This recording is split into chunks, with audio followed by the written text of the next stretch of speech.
Era el 9 de marzo de 1966, una tranquila noche de miércoles en el Blind Beggar en Whitechapel, Londres. La leyenda dice que fue nombrado en honor a Henry de Montfort, hermano del famoso Simón de Montfort. Se dice que se hizo pasar por un mendigo ciego para escapar después de la batalla de Evesham.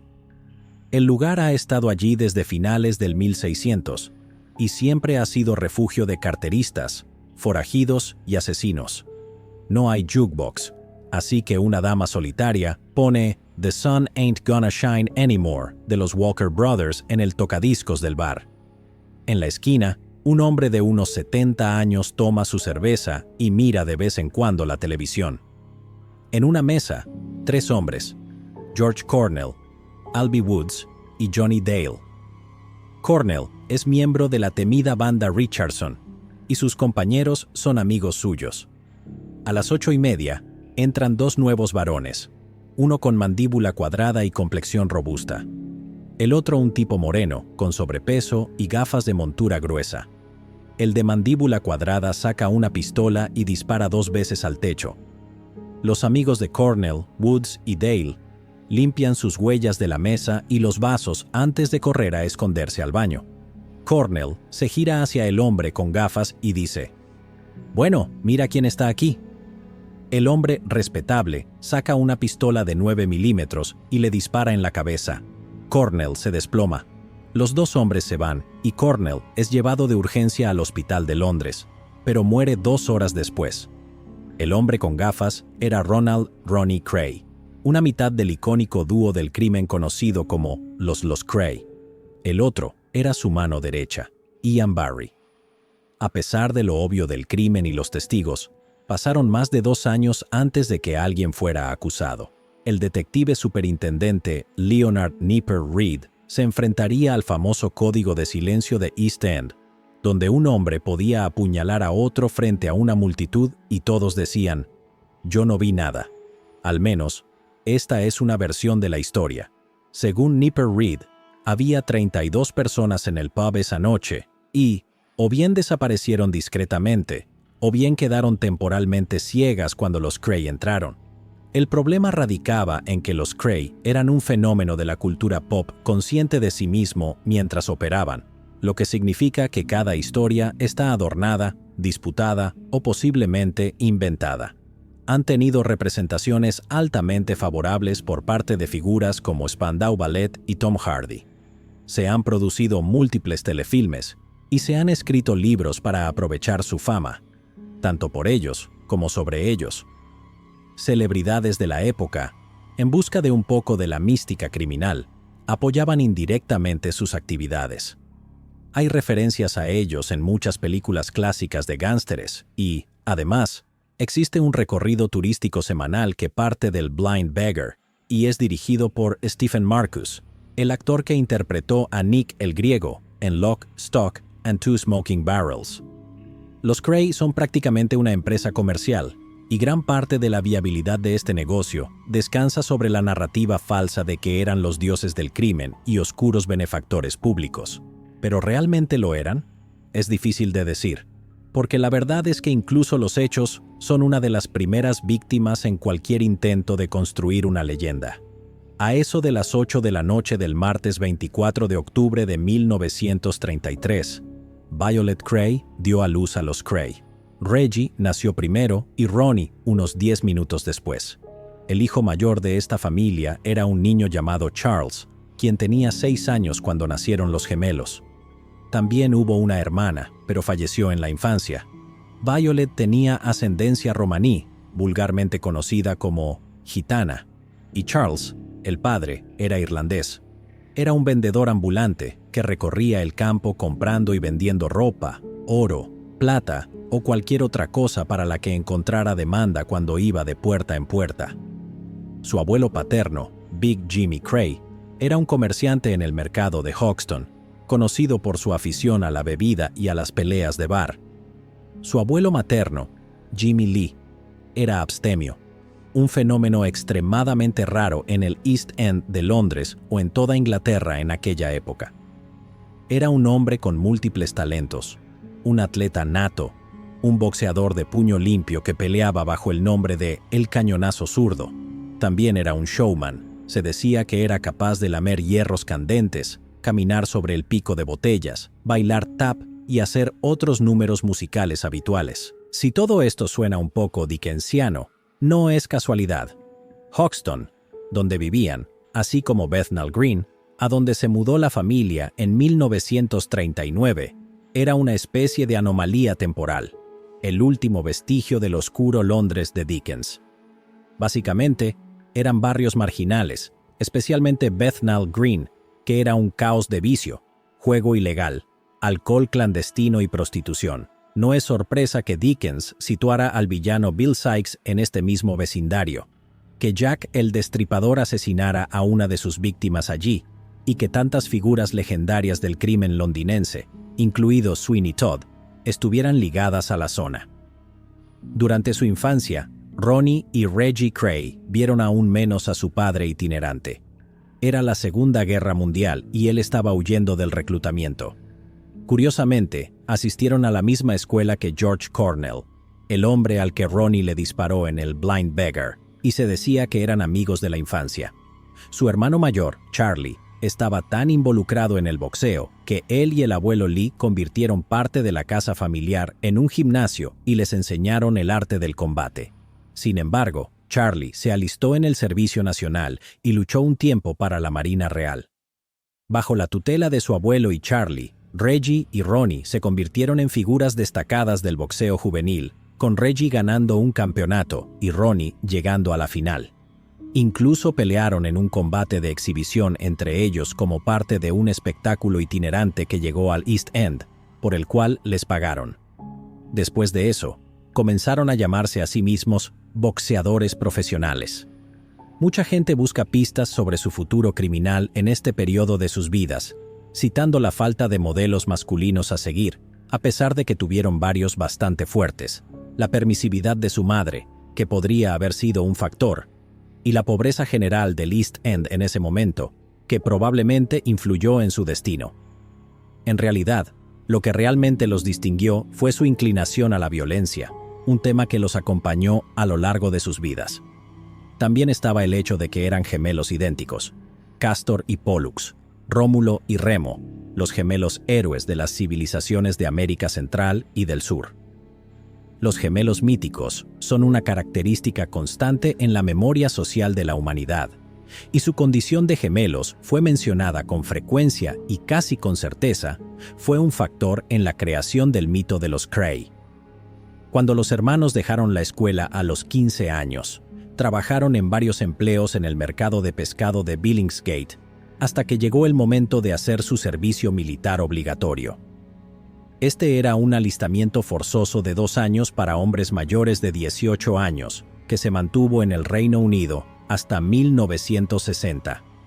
Los Cray se presentaron en el Regimiento Real de Fusileros en la Torre de Londres, pero ni siquiera pasaron el proceso de ingreso, ya que Ronnie hirió gravemente a un cabo que intentaba evitar que se escaparan.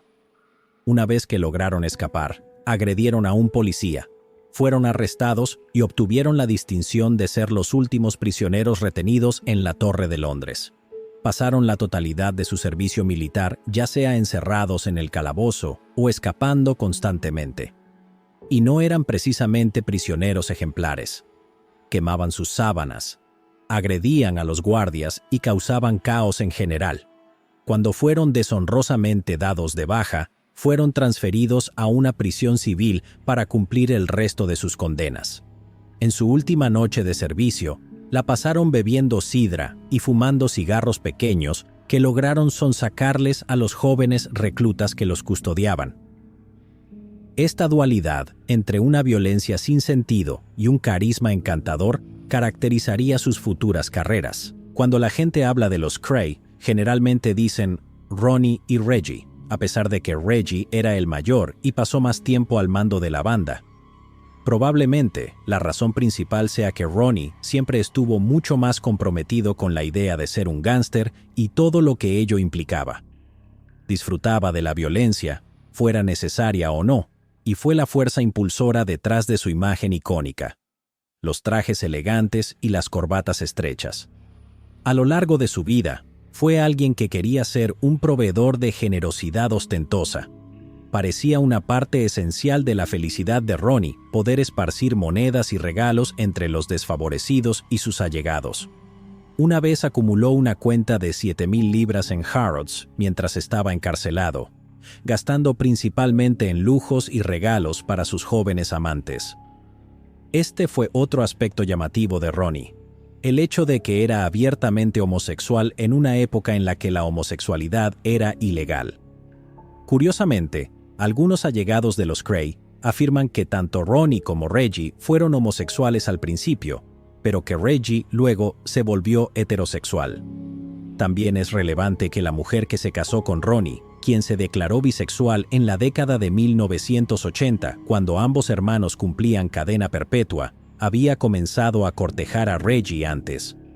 Además, existe un informe no confirmado y algo dudoso que afirma que la primera esposa de Reggie, quien se suicidó, fue encontrada virgen en la autopsia. Sin embargo, su sexualidad es la parte menos interesante de la historia, excepto cuando se cruza con sus carreras criminales.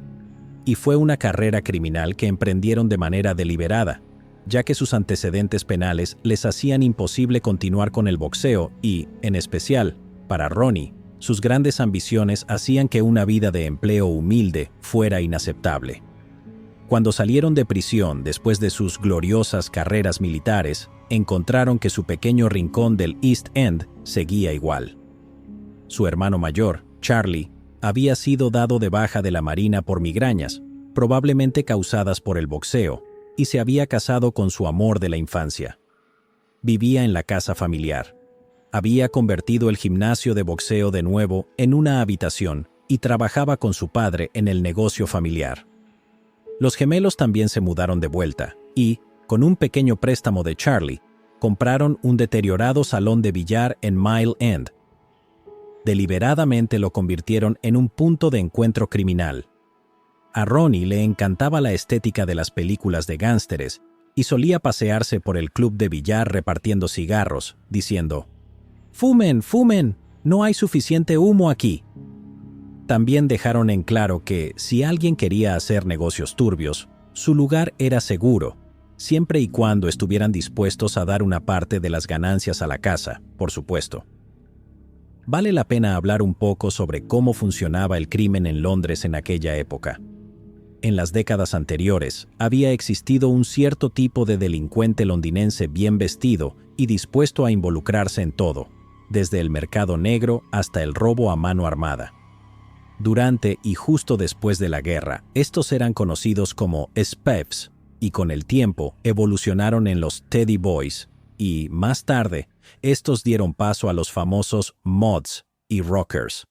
Después de esto, los arquetipos criminales estadounidenses comenzaron a dominar la escena, pero vale la pena recordar que, hasta la década de 1960 aproximadamente, era el Imperio Británico el que ocupaba el espacio cultural, económico y artístico que hoy tiene Estados Unidos, y Londres era su corazón.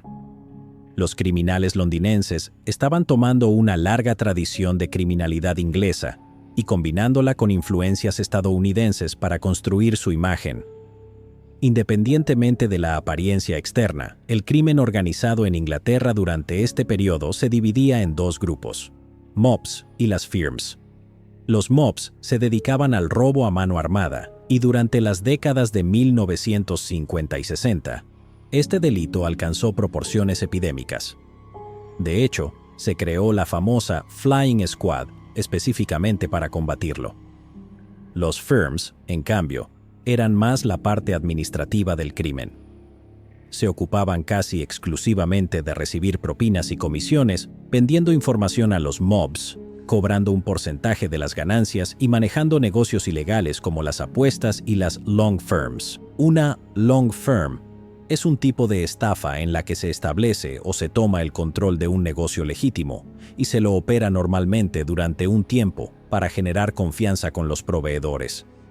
Luego, se realizan pedidos masivos de mercancía, se venden a precios de liquidación y los responsables desaparecen.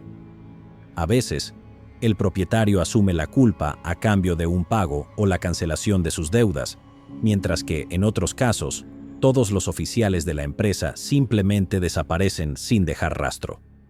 También es importante destacar lo poco que la policía y el público comprendían sobre el crimen organizado en ese entonces. Sabían que existía, por supuesto, pero no tenían ni idea de cómo combatirlo, ni de cómo operaba realmente.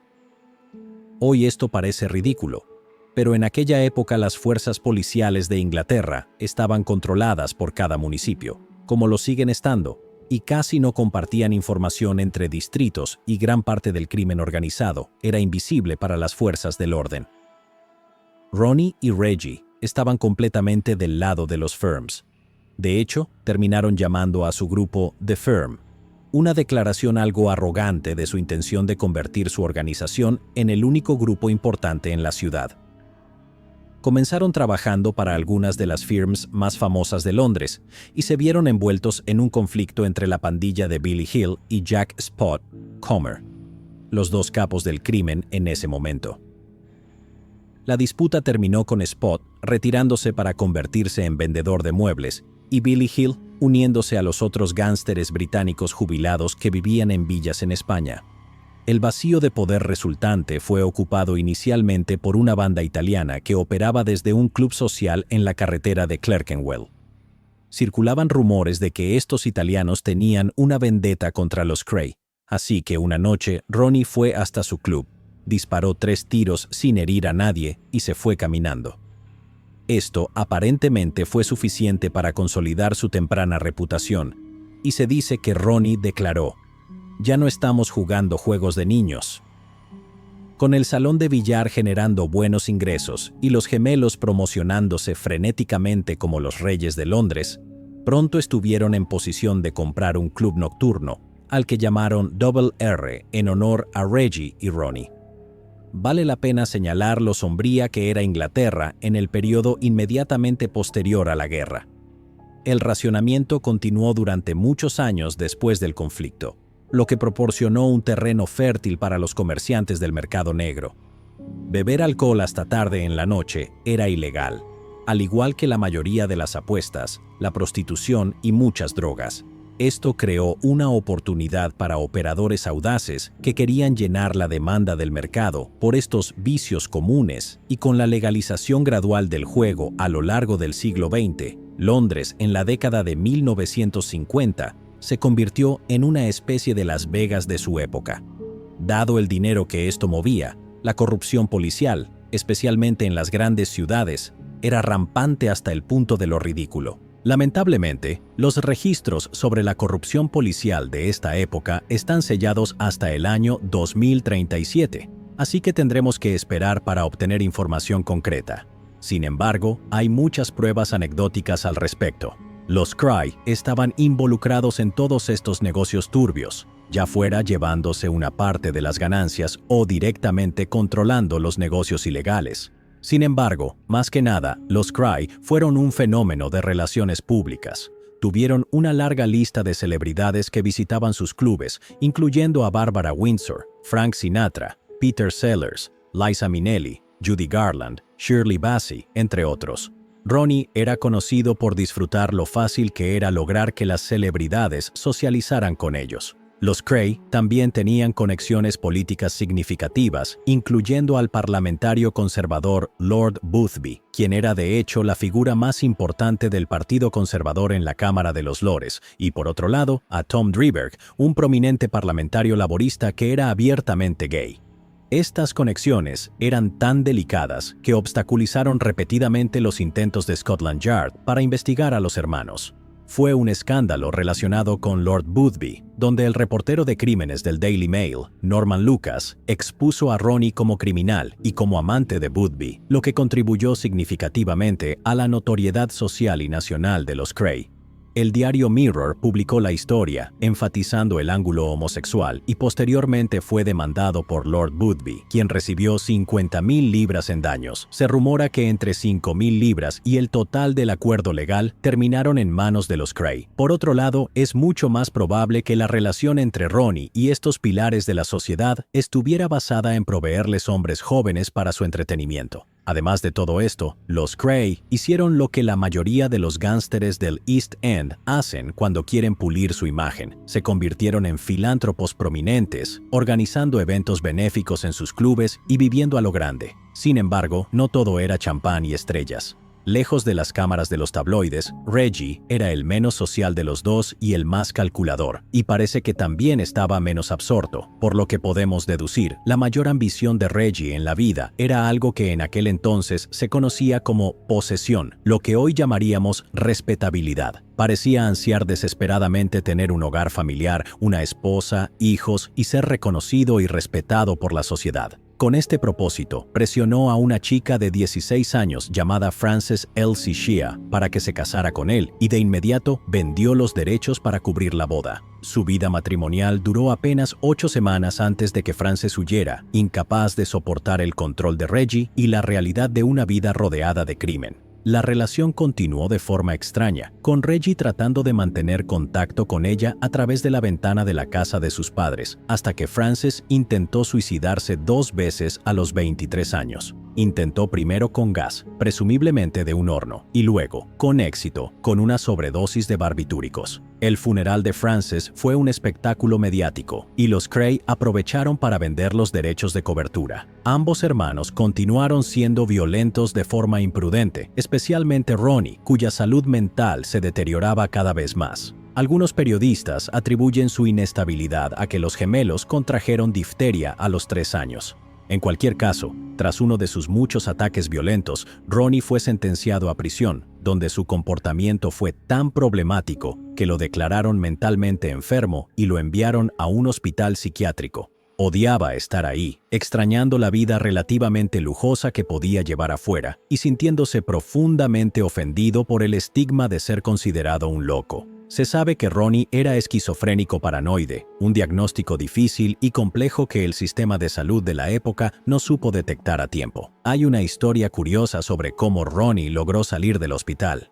Reggie y Frances organizaron una visita y llevaron consigo a Norman Lucas, el periodista que intentaba ganarse la confianza de los gemelos para escribir un artículo y, según él, exponerlos. Los Cray mantenían una estrecha relación con periodistas y publicistas, ya que les interesaba tanto mantenerse en el centro de atención como en el negocio del crimen. Reggie llevaba un impermeable sobre su elegante traje y todos se reunieron en la sala de visitas. Los internos no podían salir de la habitación, pero los visitantes sí, así que hicieron un simple intercambio. Ronnie se puso el impermeable de su hermano y salió con la excusa de ir a preparar una taza de té.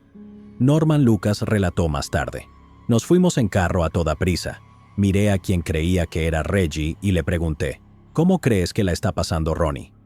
Él me miró y me dijo, soy Ronnie, idiota.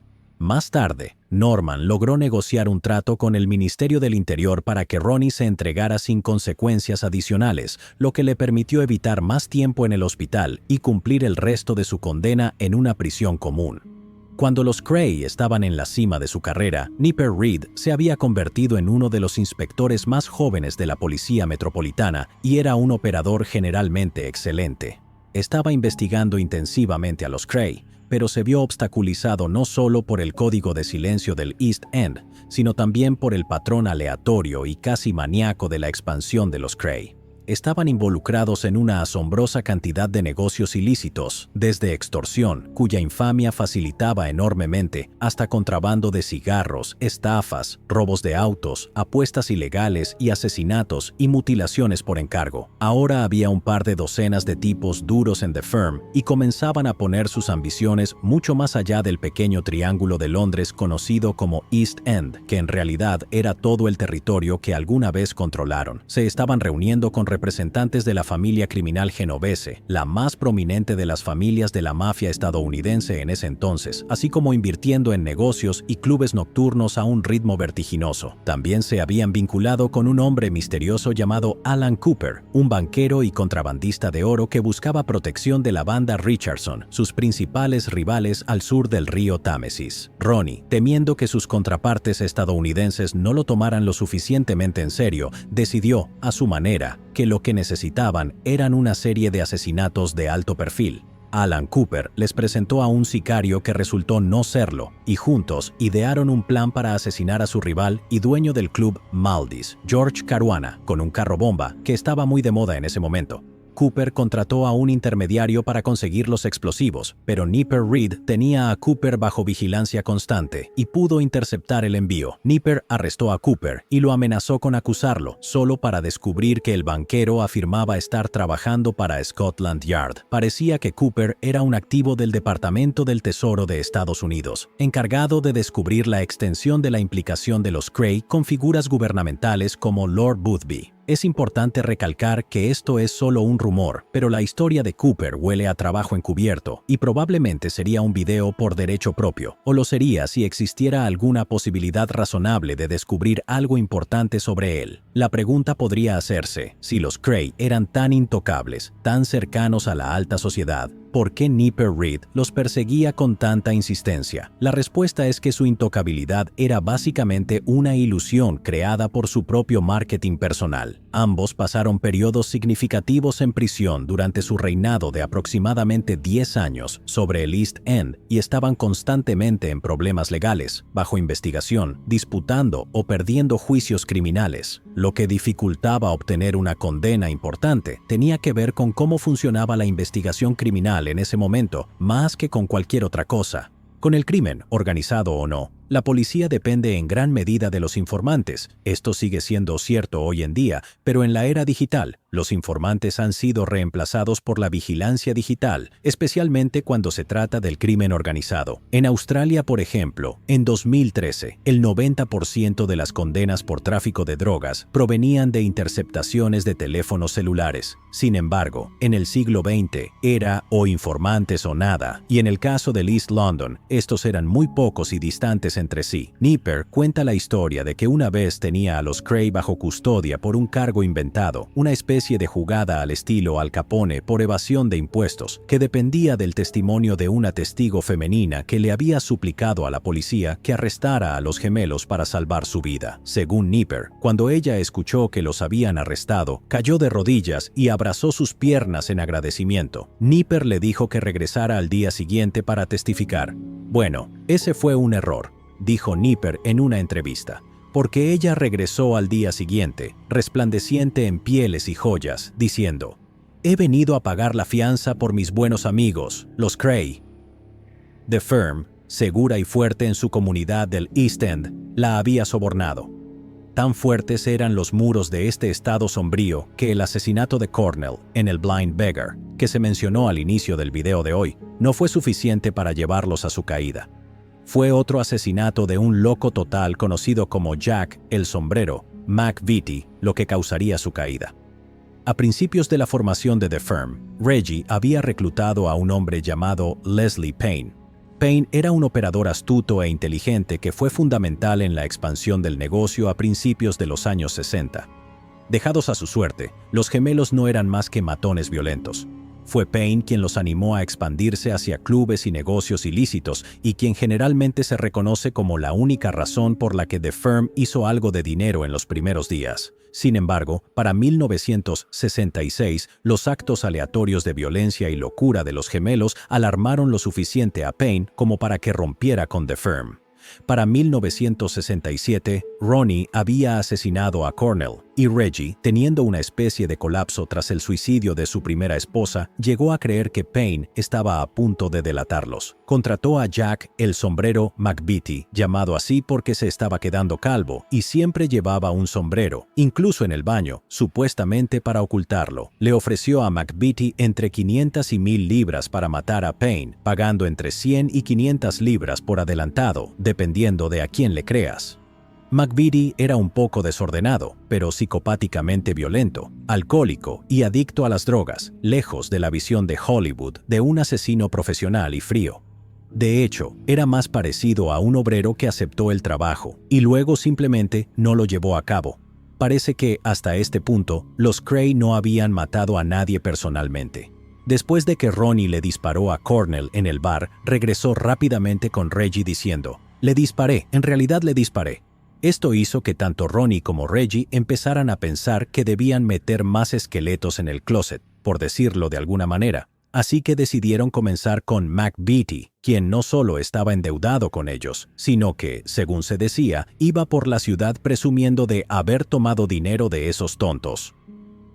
Arreglaron que Chris y Tony Lambrianou, los matones de The Firm y amigos de McVitie, lo emborracharan en el bar Carpenter's Arms y luego lo invitaran a una fiesta en una casa en la calle Everson, que pertenecía a una pareja que trabajaba para The Firm. Cuando Jack llegó, solo encontró a los Cray y un grupo aleatorio de chicos de Ronnie y residentes de la casa. Los gemelos llevaron a McVitie a un sótano donde Reggie intentó dispararle, pero la pistola se atascó. Siguió una pelea durante la cual Ronnie logró restringir a Jack y Reggie lo apuñaló varias veces en la cara y el abdomen, llevándolo al suelo y apuñalándolo por última vez en el cuello. Ronnie y Reggie no parecían tener mucha idea de qué hacer después y despertaron a todo el equipo, así como a algunos acompañantes aleatorios, para que limpiaran el lugar y se deshicieran el cuerpo. Chris Lambrianou fue uno de los que ayudó. Más tarde tuvo una epifanía en prisión, se convirtió al cristianismo y terminó dirigiendo una organización benéfica para adictos en recuperación, pero eso es aparte. El asesinato de McVitie puso a la comunidad en contra de los gemelos. Para entonces, su alto perfil en violencia aleatoria llevó a muchos miembros de la Firm a verlos como una especie de lastre, y se cree que si no hubieran sido arrestados, los habrían matado de todos modos. Pero el asesinato de McVitie llevó a muchos a temer por su propia seguridad,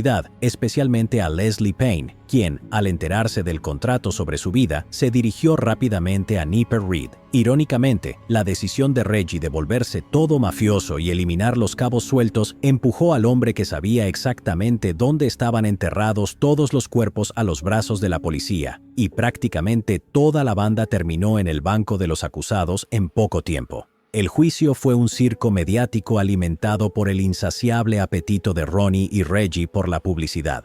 Y al final, los gemelos fueron declarados culpables de los asesinatos de George Cornell y Jack McVitie y sentenciados a 30 años de prisión. El legado de los Cray ha tenido un resurgimiento reciente gracias a la película protagonizada por Tom Hardy interpretando a ambos gemelos. Sin embargo, en los años, o mejor dicho, décadas posteriores a su encarcelamiento, fueron una verdadera sensación. Crearon varios negocios y se cree que solo con la venta de mercancía obtenían 3,000 libras esterlinas a la semana. Muchos de sus asociados cercanos, incluido Chris Lambrianou, dijeron que los Cray ganaron mucho más dinero vendiendo tazas, camisetas y derechos de televisión que cuando eran criminales. También parecieron llevar una mejor vida en prisión. Reggie se volvió fanático del ejercicio y constantemente llamaba a periodistas y publicistas para promocionar libros que publicaba sobre entrenamiento físico cuando no estaba cobrando por escribir y hablar sobre su vida pasada. Ronnie, por su parte, se casó 2 veces en Broadmoor. Primero con una graduada llamada Elaine Milder en 1985. Luego, en 1990, con Kate Howard, una ex bailarina de Kissogram. Ronnie murió en 1995 por problemas cardíacos, lo cual no es sorprendente para un hombre que fumaba 100 cigarros al día. Charlie murió 5 años después, y Reggie falleció de cáncer de vejiga poco después. Reggie vivió 5 años más que Ronnie y pasó sus últimas semanas en compañía de su segunda esposa, Roberta Jones, en la suite nupcial de un hotel en Norwich. Es revelador que el funeral de Ronnie tuviera más asistentes que el de Winston Churchill. Para algunos, esto es una triste muestra de la cultura de la celebridad.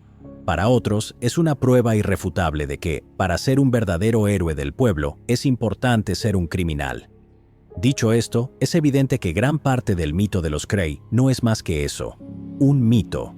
Al investigar sobre los Cray, es fácil encontrarse con rumores, exageraciones, nostalgia e invenciones descaradas, promovidas por lo que parece ser una generación entera decidida a recordar con cariño a estos dos criminales. Sin embargo, la imagen se revela al final es la de 2 aspirantes a mafiosos, confundidos y no demasiado inteligentes, que casi lograron una carrera criminal exitosa gracias a un poco de suerte y una gran dosis de terrorismo, pero que al final fueron derrotados por su propia extraña vileza infantil. Llegados aquí, ¿acaso no has visto este otro crimen? Yo no me lo perdería,